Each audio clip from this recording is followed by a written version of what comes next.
ఓం సాయిరామ్ సమర్థ సద్గురు సాయినాథ్ మహారాజ్ కీ జై.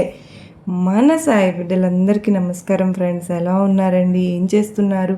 అందరూ బాగున్నారు కదూ. మన సాయినాథ్ ఉండే వల్ల అందరూ బాగున్నారని, బాగుండాలని మనస్ఫూర్తిగా బాబావారిని కోరుకుంటూ, ఆ సాయినాథుని కృప కరుణ కటాక్షములు మన అందరిపైన నిండుగా మెండుగా ఉండాలి అని మనస్ఫూర్తిగా బాబావారిని వేడుకుంటూ, అందరికీ కూడా గురువారం శుభాకాంక్షలు ఫ్రెండ్స్. ఈరోజు మీరందరూ కూడా సాయినాథుని కృపకు అందరూ కూడా పాత్రలు అవ్వాలని నేను కూడా ప్రార్థనలు పెడతానని టెంపుల్కి వెళ్ళినప్పుడు తప్పకుండా మీరందరూ కూడా సాయినాథుని తరపున మీరందరూ ఈరోజు బాబావారి గుడికి వెళ్ళి సాయినాథుని ఆశీర్వాదం తీసుకుని ఈరోజు చక్కగా బాబావారి షిరిడి నుంచి వచ్చే ఒక కానుకను నీకు పంపిస్తున్నానమ్మా.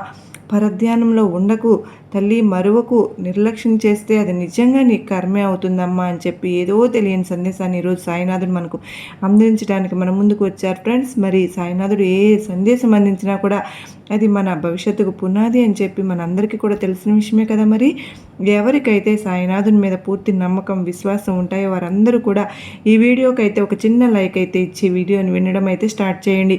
దానికంటే ముందు అందరూ కూడా అసలు నిజంగా అక్క మాకు నిన్న కామెంట్ అండి ఒకళ్ళు పెట్టారనమాట. అంటే ఎప్పటి నుంచో వాళ్ళు డబ్బులు రావాలి అని చెప్పి మన దాంట్లో కామెంట్ అయితే పెడుతూ ఉన్నారు. పేరైతే నేను పర్టికులర్గా చెప్పలేను, కానీ మళ్ళీ వాళ్లకు ఆ మనీ వచ్చినందుకు కూడా కృతజ్ఞతలు తెలియజేస్తూ కామెంట్ అయితే షేర్ చేశారు. మాకు ఆ డబ్బు అందజేసినందుకు కృతజ్ఞతలు బాబా, అక్క మీకు చాలా థ్యాంక్స్ అని చెప్పి పెట్టారు. అయితే మరలా వాళ్ళ పిల్లల చదువుల కోసం వాళ్ళు ఫీజులు కట్టాలి, మాకు పిల్లల చదువులు మంచి రిజల్ట్ అనేది రావాలి అని చెప్పి కూడా ప్రార్థనలు అయితే పెట్టారు. నిజంగా అండి, వాళ్ళ బంగారము డబ్బు వచ్చి చేరినందుకు వాళ్ళు ఎంతో సంతోషంగా, అంటే రాదు అనుకున్న మనీ కూడా వచ్చింది అని చెప్పి ఎంతో ఆనందంగా వాళ్ళ హ్యాపీనెస్ని నాతో షేర్ చేసుకున్నారు. మీకు కూడా అలాంటిది జరిగినప్పుడు తప్పకుండా మీ హ్యాపీనెస్ని నాతో షేర్ చేసుకోవాలండి. బాబావారు చెప్పింది సందేశాలు 100కు 1000% జరుగుతుందని నమ్మకంతో కనెక్ట్ అవ్వండి. ఆలస్యం చేయకుండా సాయినాథుని యొక్క సందేశం ఏంటో మనం తెలుసుకుందాం. బిడ్డ, ఈ రోజు నుంచి నీకు ఒక షిరిడి నుంచి ఒక కానుకను తీసుకొస్తున్నానమ్మా. పరధ్యానంలో ఉండి మరొక తల్లి, అది నిర్లక్ష్యం చేసుకోకు తల్లి. ఇప్పటికే నీకు చాలా కష్టాలను అనుభవిస్తున్నావు, చాలా బాధలను అనుభవిస్తున్నావు. నీ కష్టాలకు నీ బాధలకు నీ యొక్క అంటే నీ సమస్యలన్నింటికి కూడా ఒక పరిష్కారాన్ని ముందుకు తీసుకుని వచ్చాను. ఇదంతా కూడా ఎందుకు చెప్తున్నాను, ఈ యొక్క సందేశంలో ఉండే ఆంతర్యం ఏమిటో నువ్వు పూర్తిగా అర్థం చేసుకోవాలి అనుకుంటే కనుక ఈ చిన్న కథని నువ్వు ఎక్కడా కూడా స్కిప్ చేయకుండా వదిలిపెట్టకుండా జాగ్రత్తగా విను తల్లి. అప్పుడే నీకు పూర్తిగా అర్థమవుతుంది. ఒక ఊరిలో ఒక గురువు గారు ఉన్నారు. ఆ గురువు గారు ఎంతోమంది శిష్యులకు బోధన చేస్తూ ఉండగా ఒక శిష్యుడు లేచి, గురువుగారు, ఎవరికి అదృష్టం ఉంటే అన్నం లభిస్తుంది, అంటే ఎవరు నీ అదృష్టం చేసుకుంటే ఏ అదృష్టం చేసుకుంటే వారికి అన్నం లభిస్తుంది, ఈ ప్రపంచంలో బలవంతుడు ఎవరు, ఇచ్చిన మాట తప్పితే ఏమవుతుంది అని చెప్పి 3 ప్రశ్నలు అడుగుతారు. అయితే అందులో మొదటి ప్రశ్న, ఎవరికి ఏ అదృష్టం ఉంటే ఎప్పుడు కూడా అన్నానికి దిగులు లేకుండా అన్నం లభిస్తుంది. రెండవది, ఈ ప్రపంచంలో అత్యంతమైన బలవంతుడు ఎవరు. మూడవది, ఇచ్చిన మాట తప్పితే ఏమవుతుంది అని చెప్పి ఈ ప్రశ్నలు విన్న గురువుగారు, సరిగ్గా సమాధానం ఇస్తాను నేను.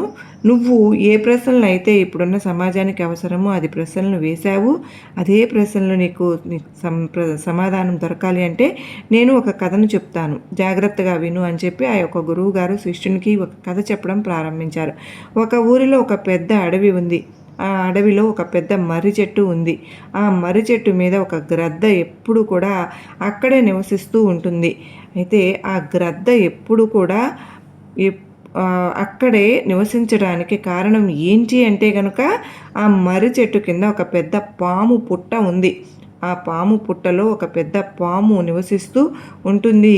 అయితే ఆ పాముకు కూడా తెలిసిన విషయం ఏంటి అంటే ఆ చెట్టు మీద గ్రద్ద ఉంది, ఎప్పుడు బయటకు వస్తే తన ప్రాణాలని అప్పుడు అది తీసేస్తుంది అని చెప్పి ఆ పాముకి చాలా భయం వేసి తడవకుండా ఒకసారి ఆ యొక్క పుట్టలో నుంచి బయటకు వచ్చి చెట్టు కళ్ళే చూసి చెట్టు మీద ఉన్న గ్రద్దను చూసి లోపలికి వెళ్ళిపోతూ ఉంది.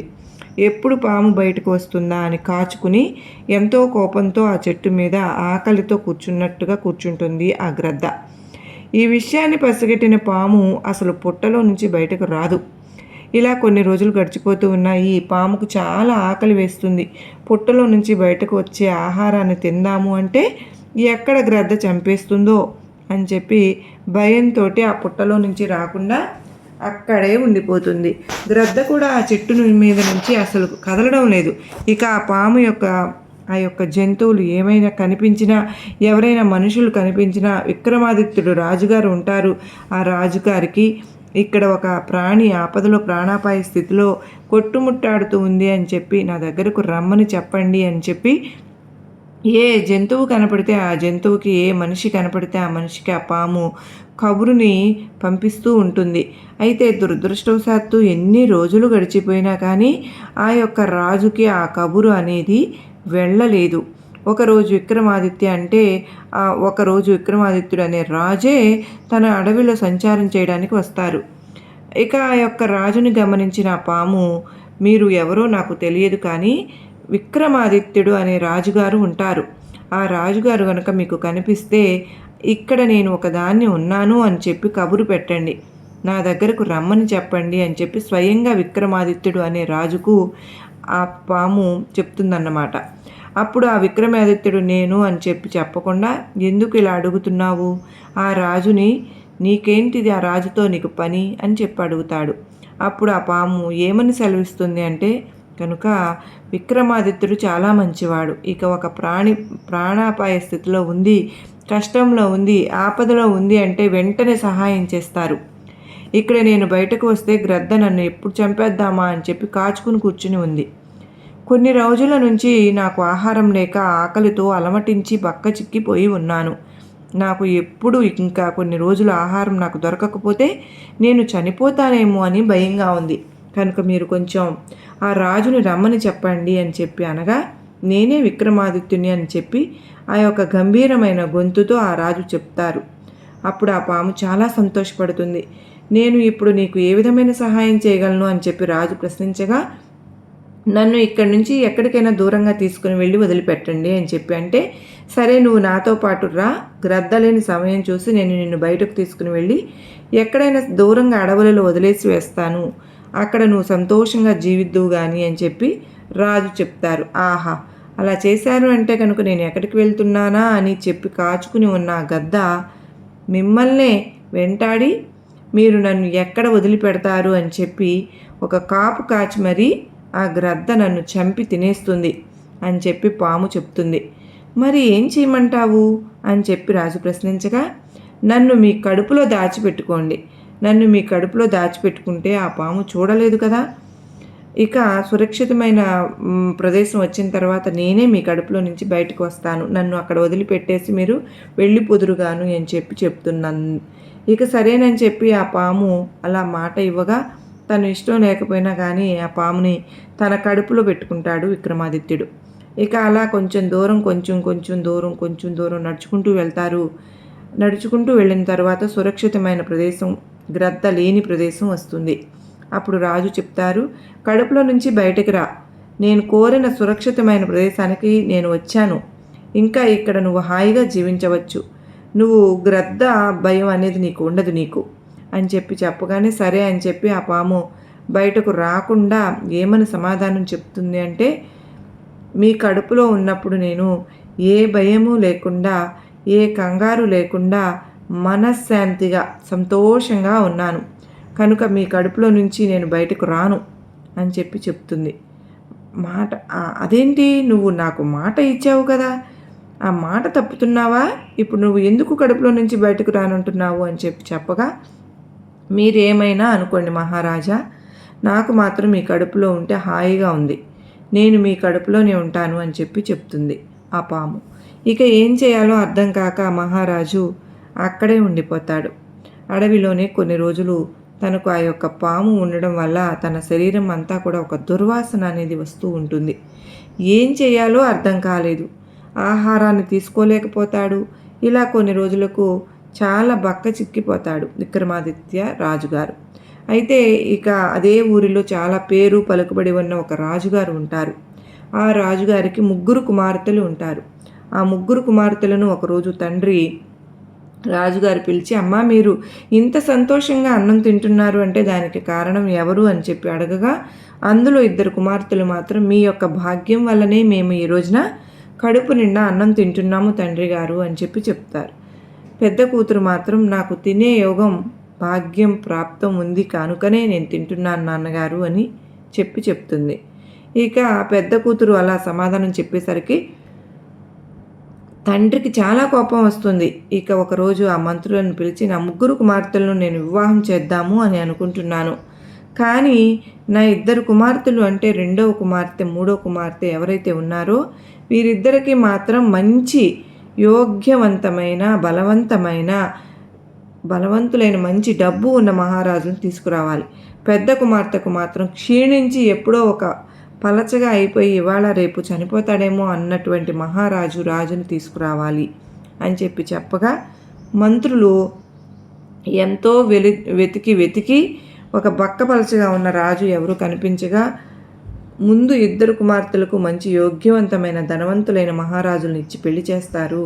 ఇక అడవిలో నుంచి మంత్రులు వెళ్ళగా క్షీణించి బక్క చిక్కిపోయి ఉన్న విక్రమాదిత్య రాజును చూసి ఆ యొక్క మహారాజు పెద్ద కుమార్తెను ఈ రాజు అయితే సరైన జోడి, ఆ మహారాజు చెప్పింది ఇలాంటి వాడినే కదా, ఇలాంటి వాడిని ఇచ్చి వాళ్ళ పెద్ద కుమార్తెకు చక్కగా పెళ్లి చేస్తాడని చెప్పగా ఆ యొక్క మహారాజు విక్రమాదిత్య రాజుని పిలిచి తన పెద్ద కుమార్తెను ఇచ్చి పెళ్లి చేస్తాడు. అప్పటికే ఆ పాము కడుపులో ఉండడం వల్ల మహారాజు యొక్క విక్రమాదిత్య రాజు యొక్క శరీరం అనేది క్షీణించి చాలా బక్కపలచగా అయిపోతాడు. ఇక అలా బక్కపలచగా ఉన్న రాజు ఎందుకు ఇలా అయిపోయాడో ఆ రాణికి తెలియదు. అయితే ఒకరోజు అడవిలో విశ్రాంతి తీసుకుంటూ ఉండగా తన కడుపులో నుంచి పాము అలాగా బయటకు వచ్చి కూర్చుంటుంది. రాజు నిద్రపోతున్న సమయంలో అదే పెద్ద రావి చెట్టు కింద ఉన్న పుట్టలో నుంచి మరొక పాము వచ్చి ఆ పాము దగ్గరకు వచ్చి ఏమని ప్రశ్నిస్తుంది అంటే, కనుక నువ్వు విక్రమాదిత్య రాజుకి కడుపులో పెట్టుకోమని చెప్పి అన్నావు. నీ మాట నమ్మి అతను నిన్ను కడుపులో పెట్టుకున్నాడు. సురక్షితమైన ప్రదేశం వచ్చిన తర్వాత నువ్వు బయటికి వస్తానని చెప్పి మాట ఇచ్చి మాట తప్పావు. నిన్ను చూస్తుంటే నాకు చాలా అసహ్యం వేస్తుంది అని చెప్పి ఆ పాము ప్రశ్నిస్తుంది. అప్పుడు నాకు ఇక్కడే సుఖంగా ఉంది, సంతోషంగా ఉంది, రాజు పొట్టలోనే అని చెప్పి పాము అంటుంది.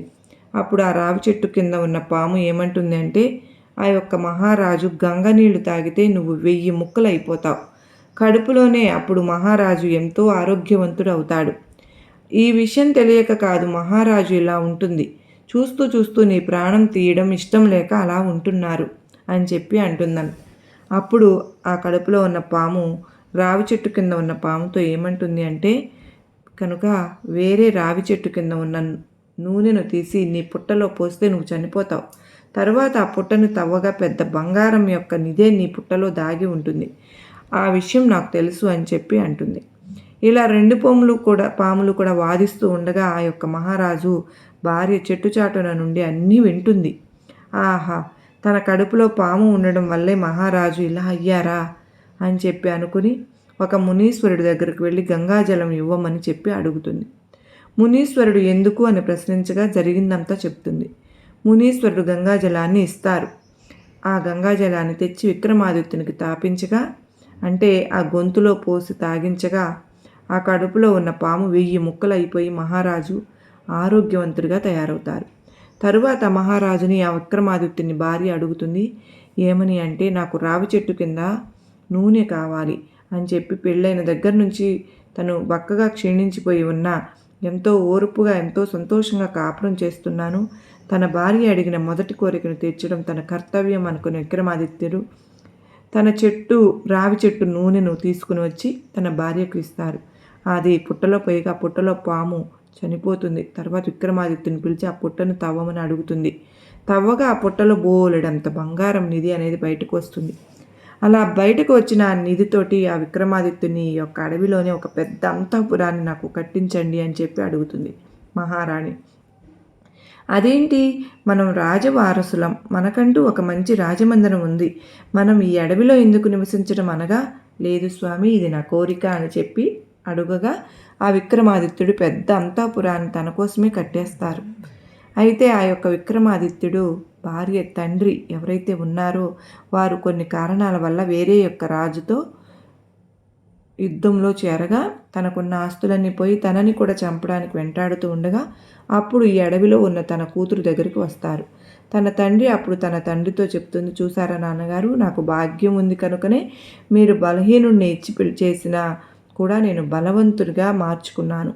మీరు పేదవాడు అని ఇచ్చిన రాజు ఇవాల్టి రోజున నా కోసం ఇంత అంతఃపురాన్ని కట్టించారు.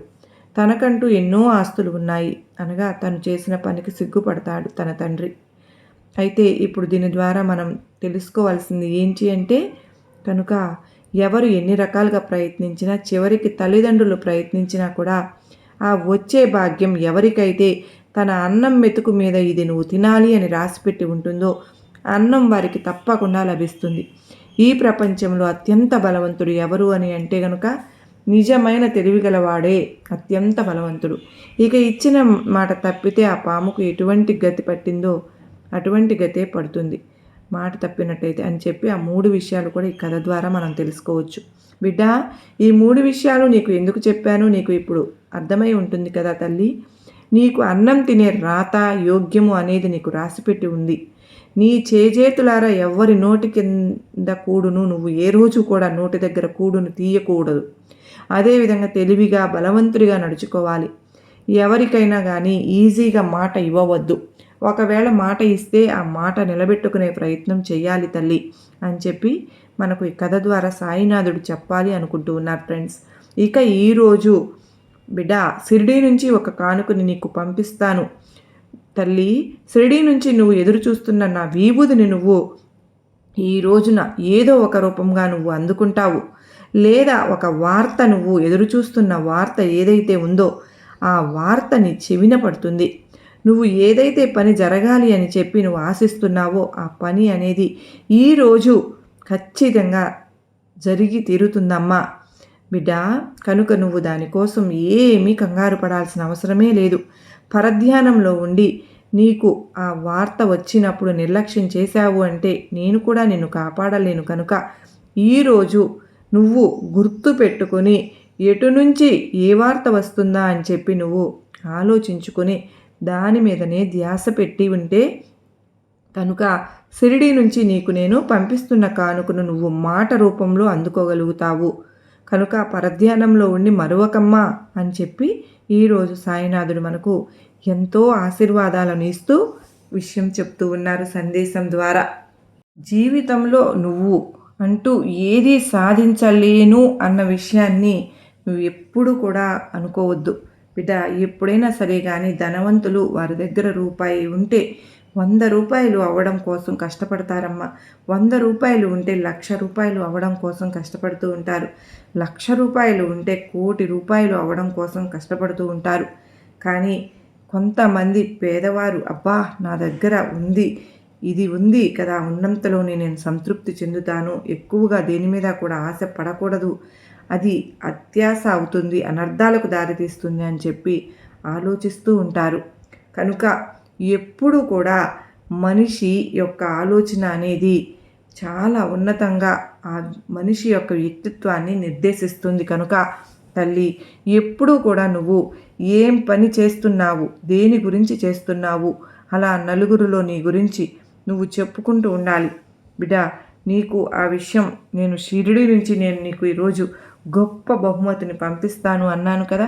ఖచ్చితంగా నీకు ఏదైతే ఉందో ఆ టాలెంట్ ఏదైతే ఉందో ఆ నలుగురికి నీ టాలెంట్ అనేది ఖచ్చితంగా బయటపడే రోజు వచ్చిందమ్మ. ఉదాహరణకు ఒక తీవ్రమైన జబ్బు పడిన వ్యక్తి ఉన్నారనుకోండి, మరొక ధనవంతుడి దగ్గర ఆ వ్యక్తి యొక్క జబ్బుకు తగినటువంటి మందు ఉంది అనుకోండి, ఆ మందు నా దగ్గర ఉంది అని చెప్పి అతను ప్రచారం చేసుకున్నప్పుడే కదా ఆ జబ్బుకు అతని దగ్గర మందు ఉంది అని చెప్పి అతను కనుక్కోవడానికి వెళ్తాడు. ఇతని జబ్బును నయం చేసుకోగలుగుతారు. ఇతను నలుగురికి వెళ్ళి చెప్తాడు, వాళ్ళ జబ్బుకు కూడా వాళ్ళు నయం చేసుకోవడానికి ఇతని దగ్గరకు వస్తారు. అప్పుడు ఇతని దగ్గర మందు అనేది సేల్ అయిపోతూ ఉంటుంది. అలా కాకుండా ఏదో అమాయకంగా మొహమాటంగా ఎప్పుడూ కూడా నలుగురిలో కలవకుండా అలా ఒంటరిగా మిగిలిపోతే నీ దగ్గర మందు ఉంది అని చెప్పి ఎవరికి తెలుస్తుంది బిడ్డ? చెప్పు. ఎప్పుడైనా సరే కానీ మనిషి కొన్ని విషయాలను ప్రచారం చేసుకుంటూనే ఉండాలి. అలా ప్రచారం చేసుకున్నప్పుడు ఉంటేనే వారికంటూ ఒక గుర్తింపు అనేది ఏర్పడుతుంది. ఎప్పుడైనా సరే కానీ ధనవంతుని గమనించి ఉన్నట్లయితే ధనవంతుడు ఎప్పుడు కూడా సమస్యల కంటే పెద్దగా ఉంటాడు. అప్పుడు ఆ సమస్యలు ఆ ధనవంతునికి చిన్నగా కనిపిస్తూ ఉంటాయి. కొంతమంది పేదవారు సమస్యల కంటే చిన్నగా ఉంటారు. అప్పుడు ఆ సమస్యలు అనేవి వారికి పెద్దగా కనిపిస్తూ ఉంటాయి. అలా వారు చూసే దృష్టిని బట్టి కూడా ఉంటుంది. చూసే దృష్టిలో కూడా మార్పు వచ్చినప్పుడే మన బ్రతుకులలో మార్పు వస్తుంది అన్న విషయాన్ని నువ్వు గుర్తుపెట్టుకో. ఈ రోజు నుంచి కూడా నీకున్న ఆరోగ్య సమస్యలన్నీ కూడా చక్కగా నయమవుతాయి. విభూదిని నువ్వు ఖచ్చితంగా కొంచెం వాటర్లో కలుపుకొని సేవిస్తూ ఉండు. విభూదిని నుదుటిన కూడా ధరిస్తూ ఉండు తల్లి. ఈ రోజు నుంచి నీకు తలరాతే మారబోతుంది. అది కూడా నువ్వు కోరుకున్నట్లుగా మారబోతుంది. ఇక నువ్వు దేని గురించి ఆలోచించవద్దు బిడ్డ. ఒక తండ్రిగా నేను కోరుకునేది ఏంటి అంటే కనుక నీ ముందు ఉన్న ఆనందాన్ని నువ్వు చూడడం లేదు. నీ వెనుక ఉన్న కష్టం గురించే భయపడుతున్నావు. గతం గతహ అని చెప్పి ఎప్పుడు కూడా వదిలేయాలమ్మా. అప్పుడే నువ్వు అనుకున్నవి అనుకున్నట్లుగా జరుగుతూ ఉంటాయి.